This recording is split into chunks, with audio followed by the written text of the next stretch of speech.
오늘 말씀의 제목은 말씀을 보는 순서입니다.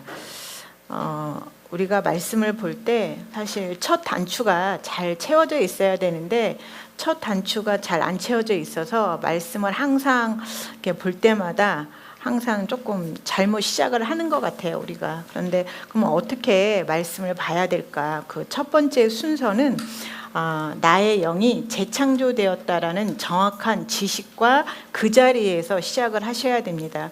우리는 대부분 나는 영이야 하지만 항상 육신의 생각을 가장 많이 신뢰합니다.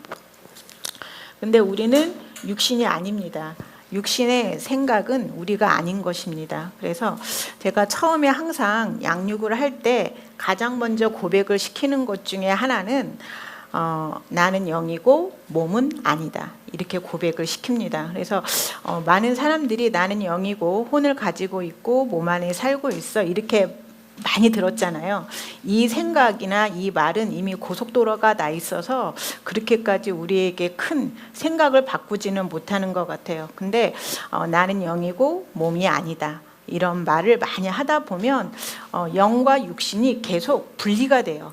지금 우리는 육신의 생각들이 정말 나처럼 되어 왔기 때문에 그 육신의 생각이 틀렸다라고 하는 인식조차 없거든요, 지금.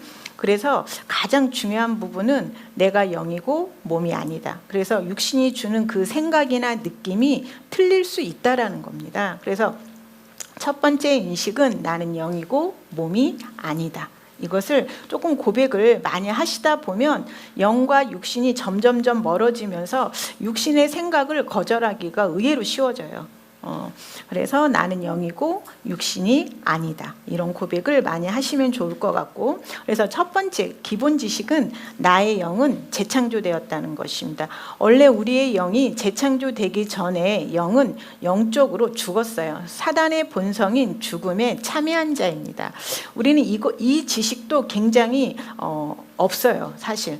옛날 나의 사람이라는 존재가 누구인지를 잘 모르기 때문에 새로 바뀐 존재도 누구인지 모르는 거예요. 그래서 우리는 항상 뭐만 배우냐면 고백하면 된대, 기도하면 된대, 기도 몇 시간 하면 됩니까? 이런 걸 많이 질문을 해요.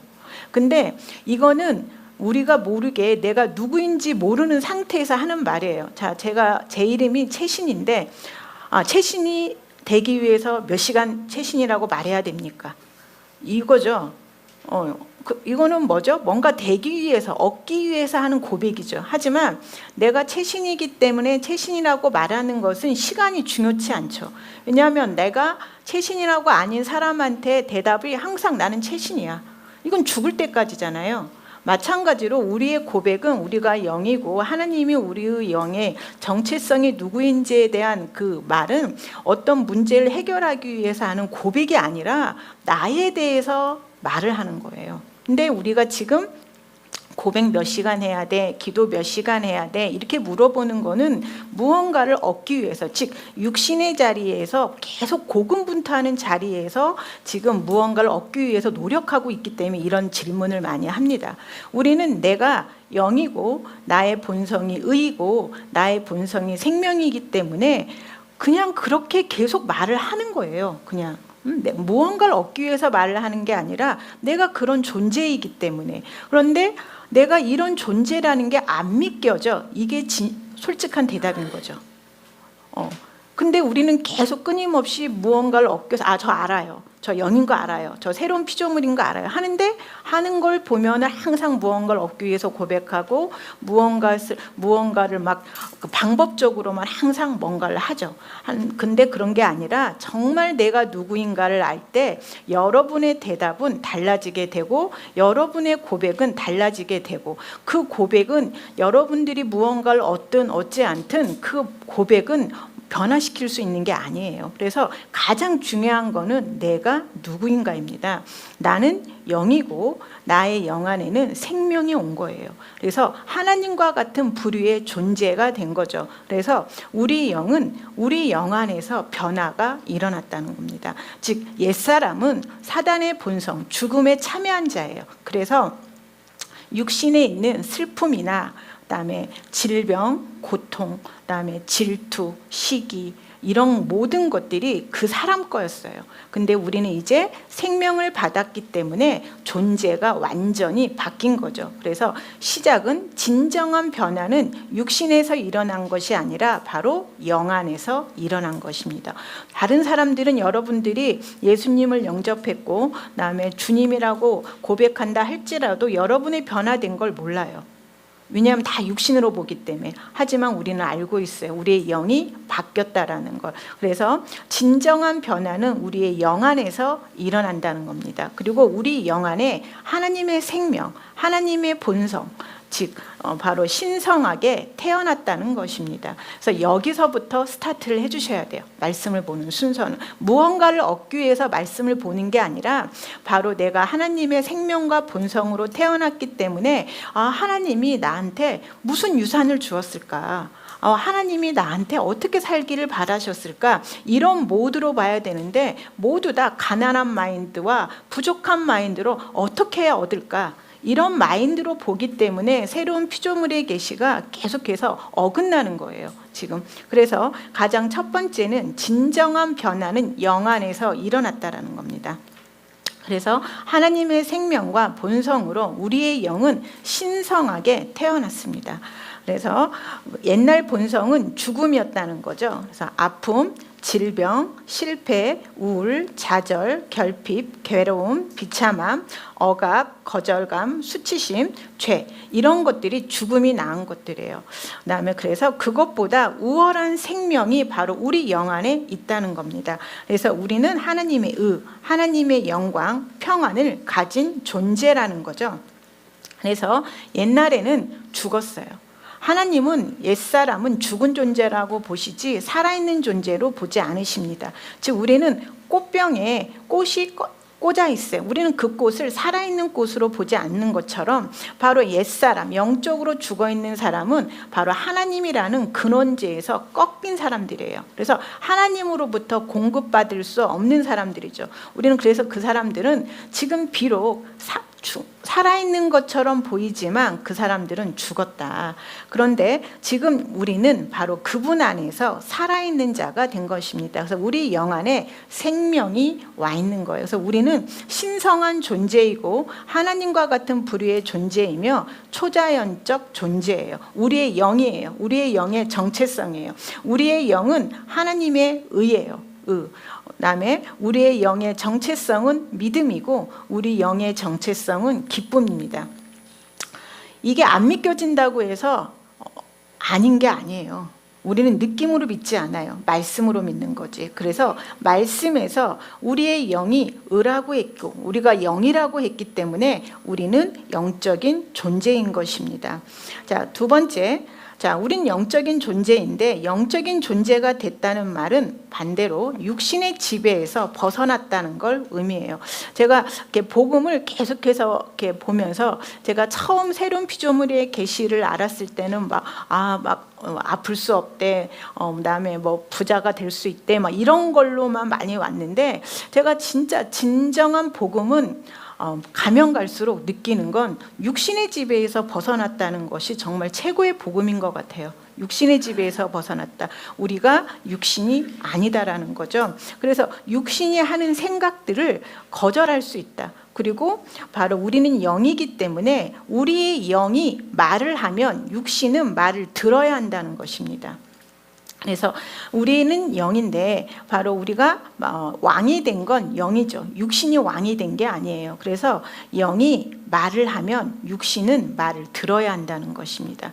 그래서 이게 우리의 정확한 정체성이에요. 내가 지금 괴로워. 내가 지금 뭔가를 해야 되는데 너무 게을러. 혹은 내가 뭘 해야 되는데 너무 우울해. 내가 뭘 해야 되는데 낙담이 와.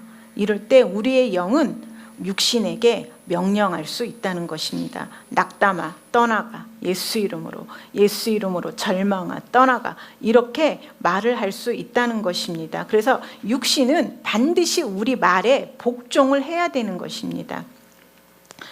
제가 옛날에 본 영화 중에서 말했는지 모르겠는데 어떤 영화를 봤었냐면 어떤 사람이 로봇을 이렇게 공격을 하는 거예요. 이제 하려고. 근데 로봇의 팔을 자르면 정말 힘들게 해서 로봇의 팔을 잘랐는데 팔이 다시 자라는 거예요. 또 눈을 하나 뺐는데 조금 지나니까 눈이 또 나는 거예요. 또 정말 힘들게 해서 다리를 하나 잘랐는데 다리가 또 자라는 거예요. 그때 그 사람의 그 무기력감의 눈이 정말 너무 무섭더라고요. 막 공포. 그러니까 자기가 너무 힘들게 팔 하나 잘랐는데 팔이 쑥 자라. 또 눈 하나 정말 힘들게 해서 뺐는데 눈이 싹 자라. 그걸 보면서 그 사람의 그 공포의 눈은 정말 이건 어떻게 할 수 없다. 근데 제가 그 사람의 눈빛을 보면서 제가 깨달았던 것은 사단이 우리를 보면서 그렇게 무기력감을 느낄 수밖에 없겠구나. 사단이 이 땅에 살면서 우리를 끊임없이 공격을 하잖아요. 그래서 얘를 절망시키기 위해서 막 뭐 하나 공격했는데 그날 열심히 울더니 다음날 또 다시 새로운 피조물이 하고 일어나서 또 뭔가 열심히 해. 또 사단이 또 뭐 하나 딱 했어. 그러더니 또 그날 또 막 나는 이제 못 살겠어 하더니 다음날 또 난 또 새로운 피조물이 하고 또 나가서 또 막 해. 막 그 모습이 상상이 되는 거예요. 제가 그래서 정말 그때 그 눈빛을 보면서 사단이 저렇게 무기력하겠구나. 우리는 어떤 공격에도 그래 내가 오늘 실패하고 울었어. 내가 오늘 실패하고 누군가를 원망했어. 내가 오늘 실패하고 욕 되게 했어. 근데 어떻다는 겁니까? 내일 다시 일어나서 내일 또 우리의 하루가 있잖아요. 저는 오늘 하루가 딱 끝나면 내일 아침이 너무 좋은 게 오늘은 잘 못 살았지만 나는 또 내일 잘 살 수 있는 내일이 또 있어. 그러면서 또 잘 자요 이렇게.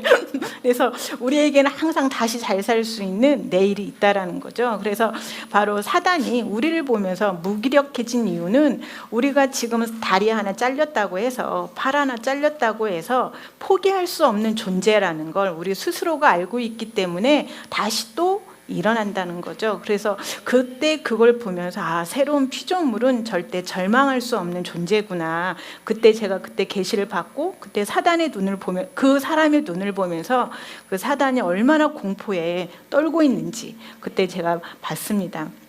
그래서 우리의 두 번째는 반드시 육신의 지배에서 벗어났다라는 것입니다. 그래서 육신은 우리의 말을 들어야 합니다. 여러분이 이렇게 대단한 존재라는 것입니다.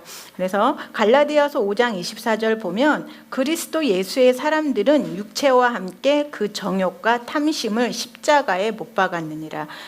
육신에는 어떤 힘이 있냐면 정욕과 탐심이 있대요. 근데 정욕과 탐심을 막 못 박으려고 애써라 이렇게 안 써 있고 이미 죽었어라고 써 있습니다. 여러분 육신에 있는 그 정욕과 탐심은 이미 죽었습니다. 죽었다고 아셔야 됩니다. 이걸 죽이려고 애쓰는 게 아니라 얘는 이미 죽었다. 바로 나는 새로운 피조물이다 이겁니다. 그래서 오늘부터 육신과 마음이 바로 나를 지배하고 주재하지 못할 것이다. 나는 감각의 지배받기를 거부한다. 이것이 우리의 고백이 되는 것입니다. 육신과 마음은 더 이상 나를 지배하지 못해. 바로 이제 나는 감각의 지배를 받기를 거부한다. 그래서 육신은 나를 지배할 수 없어. 내 마음도 나를 지배할 수 없어. 오로지 내가 육신과 마음을 지배해 이렇게 말하는 것입니다. 그래서 정욕과 탐심은 이미 십자가에 못 박았습니다. 그래서 굳이 죽이려고 애쓸 필요가 없는 것입니다. 그다음에 고린도전서 3장 3절 너희는 아직도 육신에 속한 자로다. 너희 가운데 시기와 분쟁이 있으니 어찌 육신에 속하여 사람을 따라 행함이 아니려. 역시 또 육신의 힘이 또 나오는데 시기와 분쟁 또한 육신의 힘이라고 합니다. 그래서 시기와 분쟁도 이미 패배했습니다. 여러분 육신에 있는 시기와 분쟁은 여러분이 아니에요. 시기와 분쟁은 지금 마음속에서 시기가 올라오고 분쟁이 올라올 때 이게 여러분이 아니라는 것입니다. 이건 육신이에요. 여기서 지금 벗어났다고 말하는 것입니다. 그래서 여기에 끌려가지 마시라는 거예요. 시기와 분쟁은 내가 아니야. 나는 내 영 안에 평안이 있고 의가 있고 영광이 있고 탁월함이 있어. 그래서 이럴 때 내가 육신에 시기와 분쟁이 있다라는 걸 먼저 인정하셔야 돼요.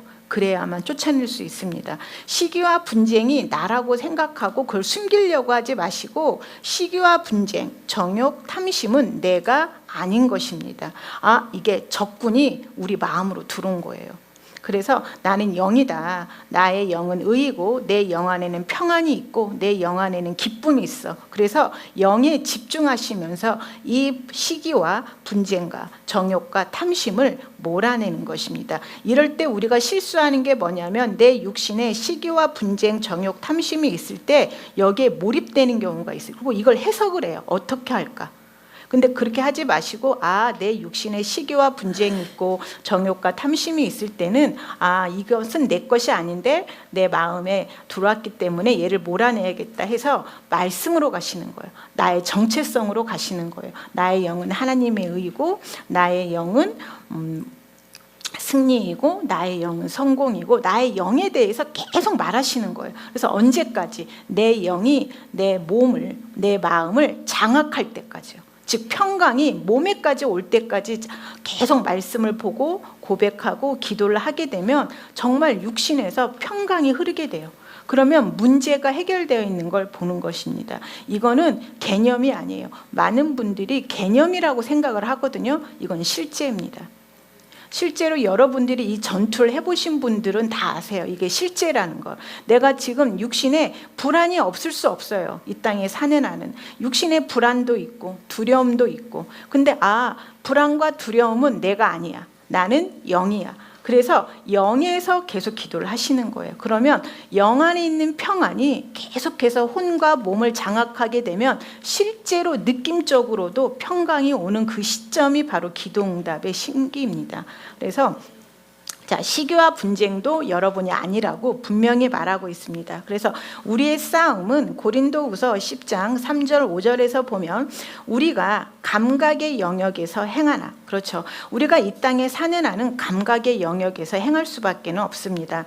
그런데 감각에 따라서 싸우지 않는다. 이게 보는 것대로 싸우지 않는다. 우리의 싸우는 무기는 감각이 아니요 오직 하나님 앞에서 견고한 진지를 파하는 능력이라.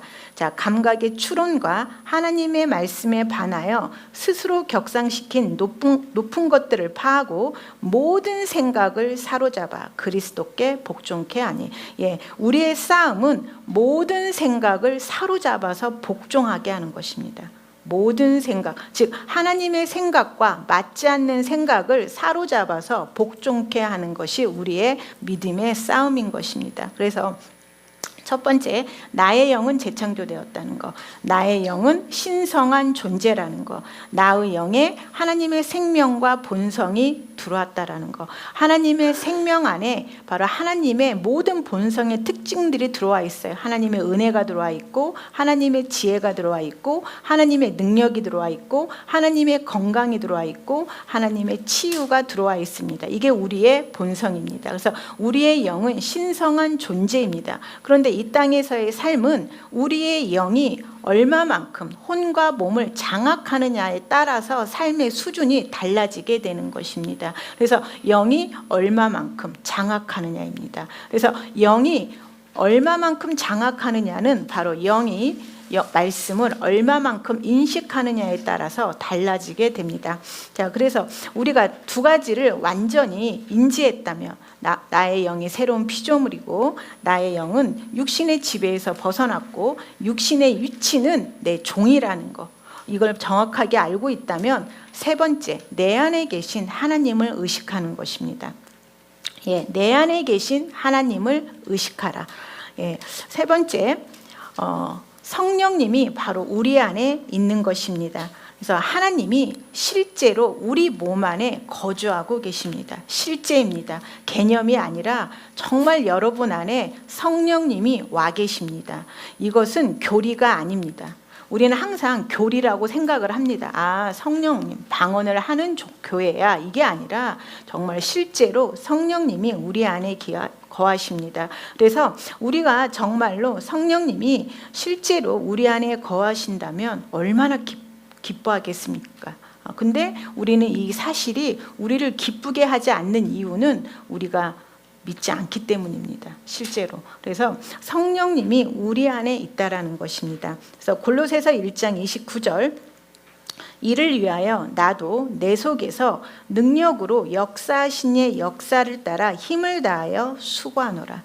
바울은 모든 일을 할 때 자기 안에 있는 하나님을 의식하는 걸 볼 수 있습니다. 얼마나 당당합니까? 내 속에서 능력으로 역사하신 이의 역사를 따라 나도 힘을 다해 수고할 거야. 이게 바울의 고백이었습니다. 여러분의 고백도 이 바울과 같은 고백을 하십시오. 모든 일을 할 때 나는 내 안에 계셔. 성령님과 함께 해. 근데 성령님과 함께 할 때 어떻게 여러분들이 주눅들 수 있겠습니까? 바로 성령님이 내 속에서 능력으로 역사하고 계셔. 이렇게 바울의 고백이 여러분의 고백이 되게 하십시오. 그래서 바울은 항상 자신 안에 있는 하나님을 의식하는 마음을 가졌다는 것입니다. 그래서 우리는 새로운 탄생을 통해서 이제 그리스도 안에 있게 되었고, 그 다음에 바로 하나님은 성령님을 통해서 바로 우리 안에 계시게 됩니다. PPT 한번 띄워주시겠습니까?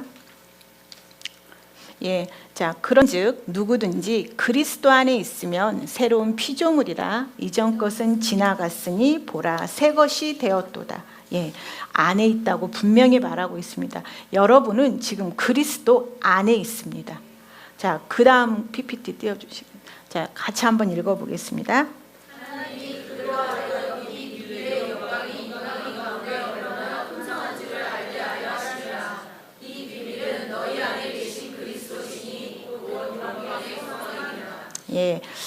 이게 진짜 연애 편지죠. 네가 내 안에 있고 내가 네 안에 있어. 이런 연애 편지 있죠. 자, 우리가 그리스도 안에 있고 그리스도가 내 안에 있습니다. 이게 정말 가장 아름다운 연애 편지잖아요, 이게. 그래서 우리 안에 그리스도가 있다. 어떻게 보면 성경은 끊임없이 너가 내 안에 있고 네가 내 안에 있어. 그리스도가 우리 안에 계십니다. 지금 그리스도가 우리 안에 계시고, 그래서 우리가 그리스도 안에 있다고 해서 내 안에 그리스도가 있는 건 아니에요. 우리가 이제 우리의 삶의 수준은 이건 것 같아요. 우리는 모두 다, 예를 들자면 우리가 물 속에 있지만 그 물이 내 몸 안으로 들어가 있지는 않아요. 그러니까 물을 마시는 의지에 따라서 물이 들어가는 거잖아요. 그래서 우리가 그리스도 안에 있지만 그리스도가 내 안에 있는 건 아니라는 거예요. 즉 그리스도가 내 안에 있으려면 의지가 필요한 거죠. 우리가 물 안에 있다고 해서 그 물이 내 안에 있는 것은 아니잖아요. 즉 물을 마시려면 내 의지가 필요한 것처럼 바로 내가 그리스도 안에 있다고 해서 그리스도가 내 안에 있는 건 아닌 거죠. 그래서 바로 그리스도가 내 안에 있는 건 우리의 의지가 필요하다는 거죠. 그래서 그리스도는 바로 우리에게 지혜가 되셔서 거룩함이 되셔서 구원함이 되셔서 의로움이 되셔서 바로 우리 안에 계시게 되는데, 우리 안에 계시는 거는 바로 우리의 말씀을 통해서 우리 안에 계시게 됩니다. 그래서 바로 이 말씀을 계속 묵상하다 보면 정말 그리스도는 우리 안에 계시게 됩니다. 그래서 이렇게 말씀을 계속 먹게 되면 이 말씀은요 새로운 생각을 만들어줘요. 저는 제가 정말 상상하지 못한 생각을 할 때 저는 옛날에는 잘 몰랐어요. 그것이 참 훌륭한 생각이다 했는데, 제가 요즘에 깨달은 거는 내 영이 말씀을 먹는데 그 말씀이 들어가서 나올 때는 정말 특별한 생각으로 나오는 것 같아요.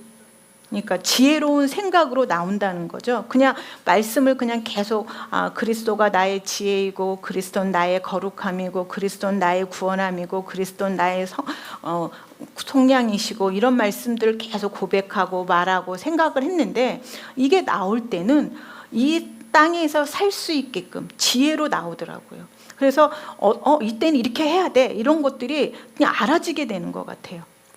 그래서 말씀은 우리에게 새로운 생각, 창조적인 생각을 주고 바로 이 문제에 대한 해답을 준다는 것입니다. 그래서 골로새서 1장 29절에서 바울처럼 바로 나도 내 속에서 능력으로 역사하신 이의 역사를 따라 나도 오늘 힘을 다하여 수고한다는 것입니다.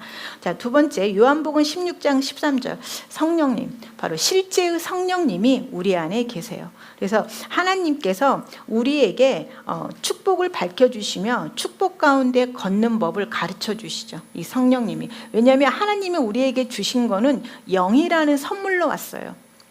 그래서 육신으로는 잡을 수도 없고 볼 수도 없는 선물이죠. 그래서 이건 반드시 누군가의 도움이 필요한 거죠. 그래서 성령님이 반드시 필요합니다. 그래서 이 성령님이 말씀을 실제화시키려고 오시죠. 그래서 우리 안에 바로 실제의 성령님이 오셨어요. 그래서 우리는 이제 어떤 두려움도 없고 어둠도 없고 염려도 없습니다. 그리고 우리는 이제 승리자이고 성공이라는 것을 성령님께서 계속해서 말씀해 주십니다. 우리는 성공입니다. 우리는 승리입니다. 많은 사람들은 내가 돈이 있으면 자신감이 생겨 이렇게 생각을 하는 경우가 있어요. 그래서 돈이 없어서 주눅 들어. 근데 반대예요. 돈이 있어서 자신감이 생기는 거는 돈이 없어지면 자신감은 없어져요. 그런데 돈이 있어서 생긴 자신감이 아니라 우리는 성령님이 안에 계시기 때문에 그 자신감으로 세상에 나가니까 돈이 들어오는 거예요. 예를 들자면 직업을 구하고 있는데 직업이 생기면 나는 자신감이 생길 것 같아. 이렇게 생각하시는 분 있지만 그게 아니라 자신감이 있게 나가야 직업이 생깁니다. 그래서 우리가 순서를 정확하게 아셔야 돼요. 바로 자신감이 있게 나가시면 직업은 오게 돼 있다는 거죠. 바로 내 안에 성령님이 계시는데 누가 나를 거절하겠습니까? 나는 바로 성령님과 함께 가고 성령님의 도구입니다. 그렇기 때문에 어떤 누구도 나를 거절할 수 없어. 바로 나를 거절하면 당신은 굉장한 손해야. 이런 자신감으로 세상을 나가십시오. 그러면 여러분들에게 호의가 올 것입니다. 자, 그다음 로마서 8장 11절, 예수를 죽은 자 가운데서 살리신 이의 영이 너희 안에 거하시면 그리스도 예수를 죽은 자 가운데서 살리신 이가 너희 안에 거하시는 그의 영으로 말미암아 너희 죽을 몸도 살리시리라. 예, 바로 우리 안에 바로 예수를 죽은 자들로부터 살리신 그분이 와 계십니다. 그래서 여러분의 죽을 몸을 살리시겠다고 써 있습니다. 바로 이 성령님께서 너의 몸도 살리지만 너와 관련된 모든 것도 살리겠다고 하시는 것입니다. 즉 나와 관련된 모든 것, 나의 가족, 나의 재정, 나의 모든 것들이 살아납니다. 바로 성령님께서 지금 생명을 주고 계시는데 이 생명이 여러분의 바로 죽음들 있죠. 여러분의 죽음들, 그 죽음들을 지금 회복시키고 살리시고 있습니다. 그래서 성령님이 바로 우리 영 안에 거하십니다. 말씀은 실제입니다. 개념이 아니고 그냥 기분 좋으라고 하시는 게 아니에요. 이건 실제입니다. 그래서 바울은 알았어요. 자기 안에 계신 성령님이 바로 병든 자를 고치고 죽은 자를 일으킨다는 걸 알았기 때문에 바울은 항상 자신감 있게 나아갔던 것입니다. 그래서 바울은 전능하신 분이 내 안에 계셔. 그래서 바로 그 전능하신 분이 내 입을 강대상으로 사용하고 계시기 때문에 내 말을 통해서 많은 사람들은 치유될 거고 내 말을 통해서 많은 사람들은 거듭날 거고 내 많은 사람들은 회복될 거라는 자신감으로 나갔다는 겁니다. 절대 자신의 육신의 힘으로 나아간 게 아닙니다. 바로 성령님이 자기 안에 있다는 걸 알았기 때문에 바로 우리를 통해서 이해를 초월하는 일을 하실 거라는 걸 알았습니다. 우리는 이제 성령님이 내 안에 있기 때문에 여러분의 이성에서 이런 일은 절대 안 생겨. 이렇게 생각하는 일들이 있죠. 근데 그렇지 않습니다. 성령님은 여러분의 이해를 초월하는 일을 하고 계십니다. 지금 여러분들이 한 1년, 2년 말씀을 계속 묵상하고 그 다음에 계속 기도하고 내가 누구인지를 알고 고백하는 그 고백들은 실제를 만들기 때문에 몇 년 후가 지나면 여러분들이 너무 변해 있는 모습을 보게 돼요. 실제로 본인도 놀랄 거예요. 그래서 이해를 초월하는 일, 전능하시는 분이 바로 여러분 안에 살고 계십니다. 자, 에베소서 1장 19절 23절 같이 한번 읽어보겠습니다.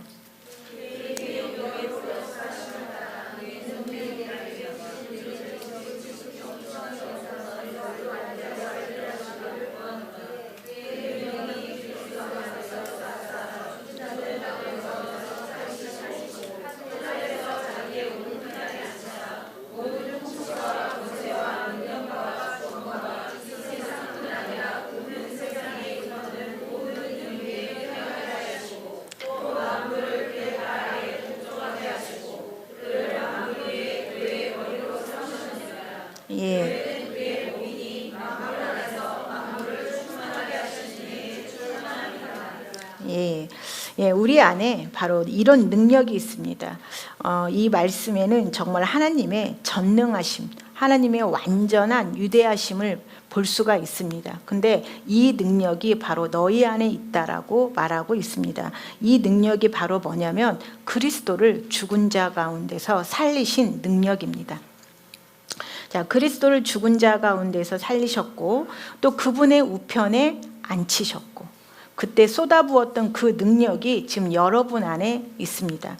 그리고 예수님을 통치와 권세와 능력과 주권과 이름 지어진 모든 이름 위에 뛰어나게 하셨던 그 능력이 우리 안에 있는 것입니다. 그리고 만물을 복종하게 하셨던 그 능력이 우리 안에 있습니다. 그리고 그를 만물 위에 교회의 머리로 삼으셨던 그 능력이 우리 안에 있습니다. 그래서 교회는 그의 몸이니 만물 안에서 만물을 충만하게 하시는 충만함이라. 지금 성경은 친절하게 이런 능력이 너희 안에 있어. 예수님을 살리셨고 앉히셨고 뛰어나게 하시고 만물을 그 발 아래 복종하게 하시고 그를 교회의 머리로 삼으셨던 그 능력이 지금 너희 안에 있어. 그래서 불가능이 없어. 이렇게 말하고 있는 것입니다. 그래서 성령님이 지금 예수를 죽은 자들로부터 살리신 그분이 우리 영 안에 거하셔서 그분이 지금 우리의 연약한 그 부분을 지금 회복시키고 있는 것입니다. 그리고 우리가 실패한 자에게는 힘과 용기를 주는 말을 할 수 있습니다. 여러분들의 말을 통해서 바로 실패한 자에게 힘과 용기를 줄 수 있는 것입니다. 자, 그 다음에 PPT 한번 띄워주시겠습니까? 네, 같이 한번 읽어보겠습니다.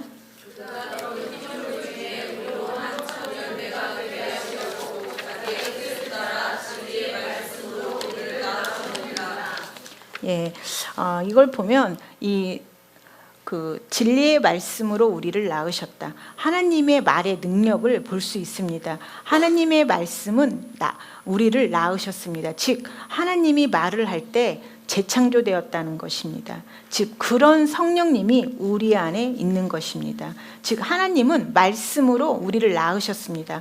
그런 성령님이 우리 안에 있기 때문에 우리의 말도 낫습니다. 우리의 말도 우리가 원하는 상황을 낳을 수 있는 것입니다. 그래서 우리의 성령의 에너지에 의해서 우리의 영이 성령의 에너지에 의해서 활기차고 능력으로 가득해지면 바로 우리의 그 입술을 통해서 건네진 말들이 바로 여러분의 삶이나 주변 사람들이나 이런 구원을 만들게 되고 그 다음에 건강과 치유를 가져오게 되고 모든 것들이 회복되게 됩니다. 그래서 여러분의 말씀으로 계속 여러분의 상황을 낳으셔야 됩니다. 그래서 우리 안에는 바로 성령님이 있다는 것입니다. 그래서 우리가 이런 성령님이 우리 안에 거주하기 위해서 가장 먼저 뭐가 돼야 한다고 아까 그랬죠? 우리의 영이 재창조되어야 합니다. 바로 우리의 영이 재창조되어야만 성령님이 오실 수 있습니다.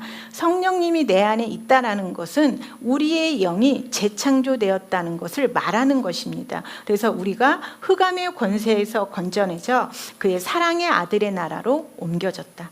바로 우리가 있는 곳은 바로 사랑의 아들의 나라인 것입니다. 자, 그 다음에 같이 그 밑에 있는 말씀 같이 읽어보겠습니다. 시편.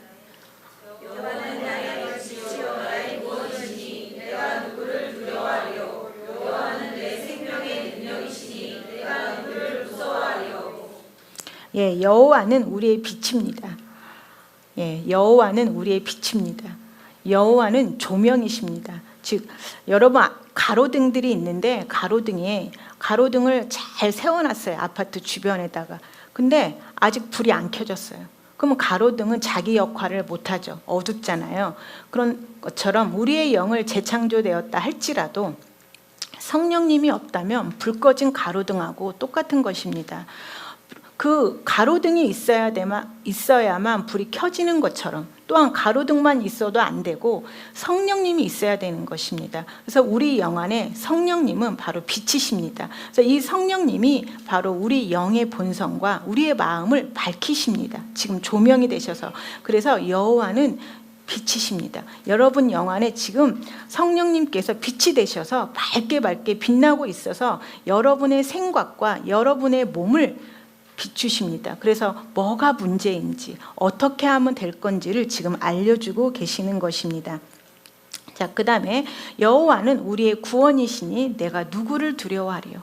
예, 여러분 여호와는 여러분의 문제의 해답인 것입니다. 즉 속량되었습니다. 그래서 우리는 나아갈 때 두려움이 없는 것입니다. 속량은 실제가 됐습니다. 우리는 해방되었습니다.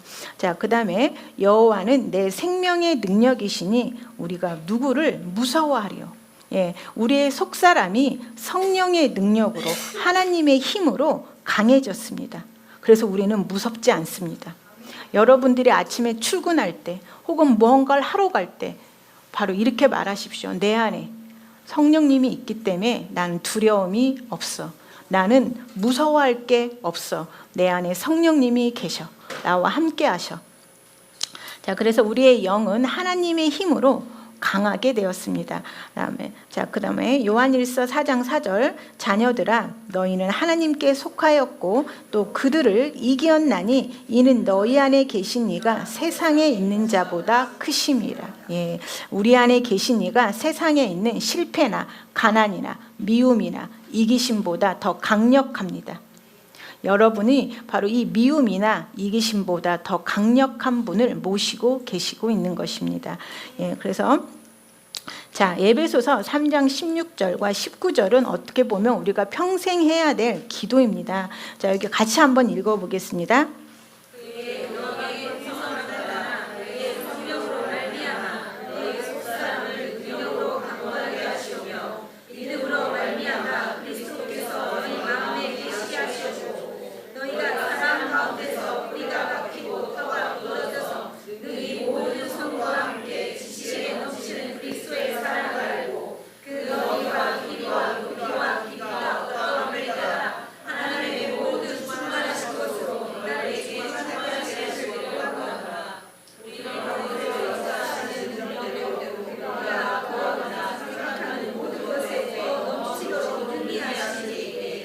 예, 그래서 성령님은 우리가 이 기도를 평생 하기를 바라셨습니다. 왜 그러시냐면 바로 이 성령으로 말미암아 기적을 일으키는 능력으로 너의 속사람이 능력으로 강건해져야 된다. 이럴 때 육신의 일을 죽일 수가 있는 것입니다. 그러니까 성령으로 말미암아 여러분의 속사람이 강건해지는 게 해답입니다.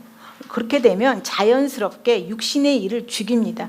여러분의 감정, 잘못된 것들을 거절하기가 쉬워지게 됩니다. 그러면 믿음과 사랑 가운데서 뿌리가 박히게 됩니다. 정말 원하신 거는 믿음과 사랑 가운데 뿌리가 박히기를 원하셨어요.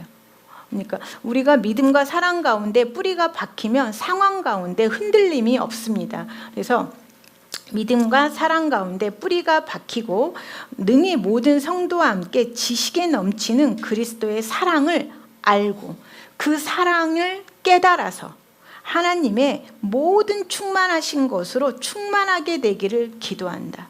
예. 그래서 하나님의 충만하심이 바로 여러분의 영을 인수하고 지배하십니다.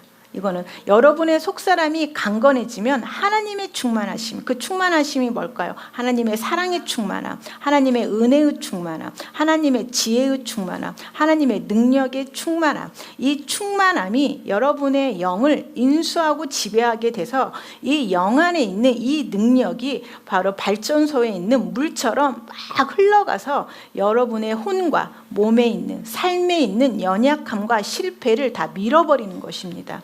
그래서 내가 문제가 있을 때 육신의 문제로 들어가는 것이 아니라 영으로 들어가라고 지금 말을 하는 것입니다. 그래서 너의 속사람이 능력으로 강건하면 너의 하나님의 충만하심이 너의 영을 충만하게 채우게 돼. 즉 하나님으로 압도가 돼. 하나님 자신으로 채워지게 돼. 하나님의 완전함으로 채워지게 돼. 그러면 네 영 안에서 정말 하나님의 사랑이 콸콸콸 흘러 넘친다는 것입니다. 그럼 그 넘칠 때 그 사랑이 네 삶에 있는 모든 열등감, 두려움, 미움, 이기심을 다 파괴하는 것입니다. 그래서 여러분의 속사람이 능력으로 강건하게 되기를 간절히 원하시는 것입니다. 우리가 속사람이 약하면 계속 끌려가요. 육신에, 즉 미움에 끌려가고 질투에 끌려가고 시기에 끌려가고.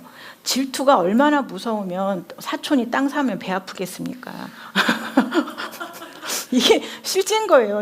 질투가 없다고 말하는 게 아니라 사촌이 땅 사면 배 아프잖아요. 질투라는 거는 인간 육신의 본성이에요. 근데 그 질투를 파괴한다는 것입니다. 사촌이 땅을 샀는데 정말 기꺼이 기뻐해 줄 수 있는 용량이 된다는 거예요. 근데 그거는 우리가 부족한 게 아니라 넘치게. 그래서 우리도 부자지만 그 사람들도 기꺼이 기뻐해 줄 수 있는 그런 용량이 되는 것입니다. 그래서 바로 우리의 속사람이 강건해지면 바로 육신의 일을 제어한다는 것입니다. 그래서 우리는 담대하게 우리의 삶으로 나아갈 수 있습니다. 우리의 삶의 문제는 우리를 성장시키는 디딤돌일 뿐이지 우리를 절망시키지는 못합니다. 그래서 우리는 성령으로 말미암아 속사람이 강건합니다. 자, 우리 결론 같이 한번 읽어보겠습니다.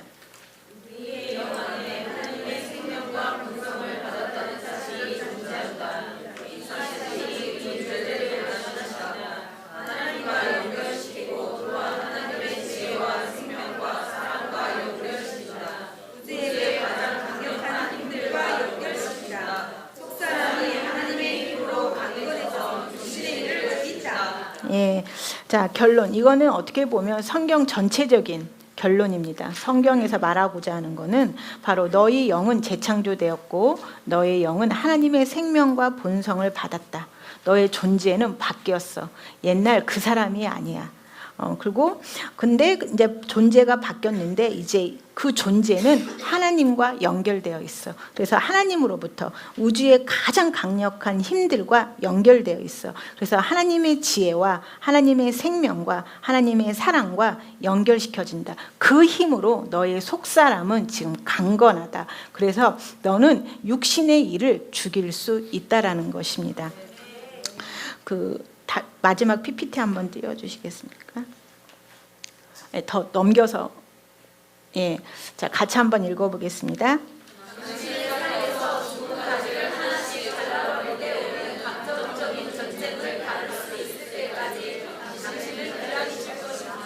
예, 이 말을 이해하실 수 있다면 정말 좋을 것 같아요.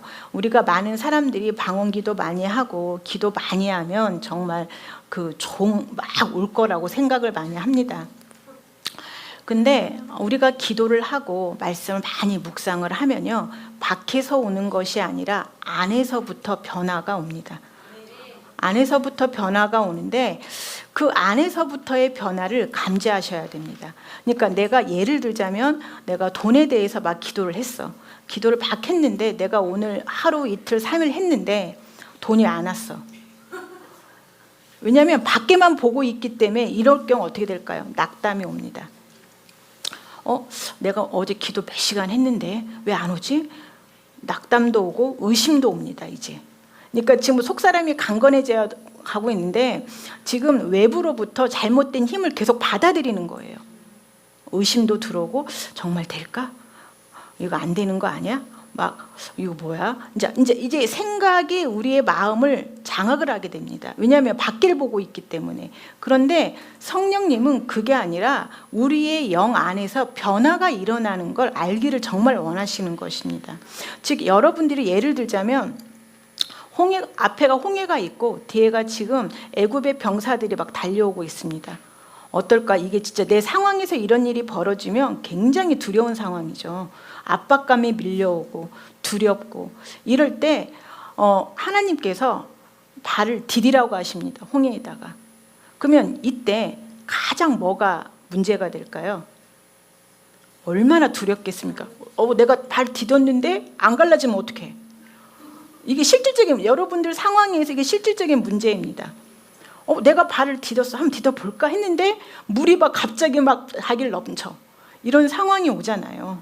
그리고 정말 두려움이 우리를 공격하는 것입니다. 의심. 넌 그 말을 진짜 믿냐? 막 이런 우리의 그 육신의 생각들이 오잖아요. 근데 우리가 발을 디딜 때 바로 두려움을 이길 수 있는 힘이 있어야 됩니다. 이것이 바로 이 감정적인 전쟁을 다룰 수 있을 때까지 당신을 기다리신다는 의미입니다. 하나님도 여러분들을 마음대로 할 수가 있는 게 아니에요. 우리가 어떤 영적인 전투로 들어갈 때는 정말 이 두려움이나 혹은 그 자신의 자존심 이런 걸 다뤄야 될 때가 있습니다. 근데 이 자존심을 다뤄야 될 때 이 자존심을 못 내려놓을 때가 있습니다. 근데 저도 누군가에게 멘토를 할 때 직접적으로 말을 할 때가 있고 말을 못 할 때가 있습니다. 그 이유는 뭐 때문이냐면 내가 이 말을 했을 때 이분이 이 말을 하나의 기회로 삼아서 잘 다룰 수 있는 능력이 되어 있는지 안 되어 있는지를 제가 체크를 하는 것입니다. 만약에 이 감정을 잘 통과할 수 있다면 말을 합니다. 하지만 통과할 수 없을 때는 저도 칭찬만 합니다.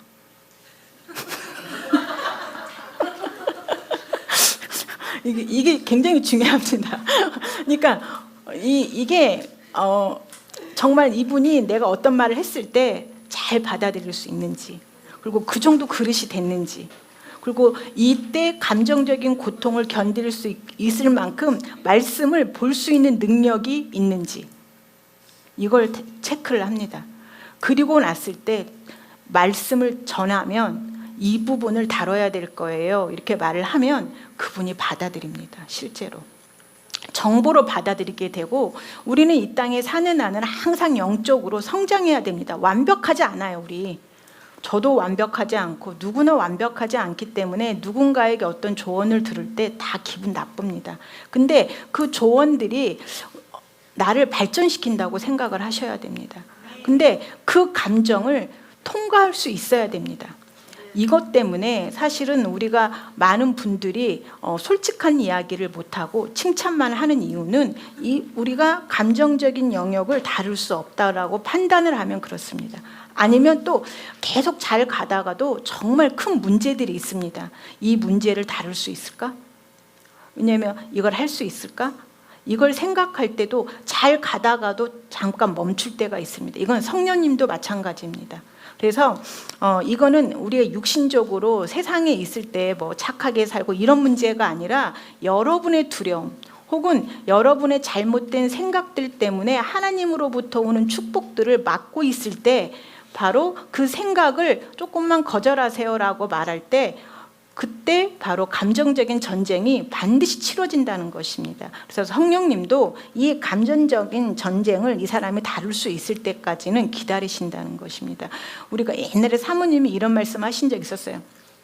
길거리 가다가 아는 사람 만났는데 너무 반가워요. 막 왜 이렇게 예뻐지셨어요? 하면 안 친한 사람이라고. 근데 그냥 지나가 그리고 가는 사람은 친한 사람이라고. 성령님도 마찬가지라는 거예요. 그래서 여러분들이 다른 사람들한테 막 너무 친절하게 받기를 원하시고 막 호의받기를 원하시고 하면 그건 아니라는 거예요. 정말로 자기의 성장을 원한다면 어쩔 때는 가슴 아픈 소리가 여러분들이 그 큰 축복을 받는 정말 부요를 받을 수 있는 길을 여는 것입니다.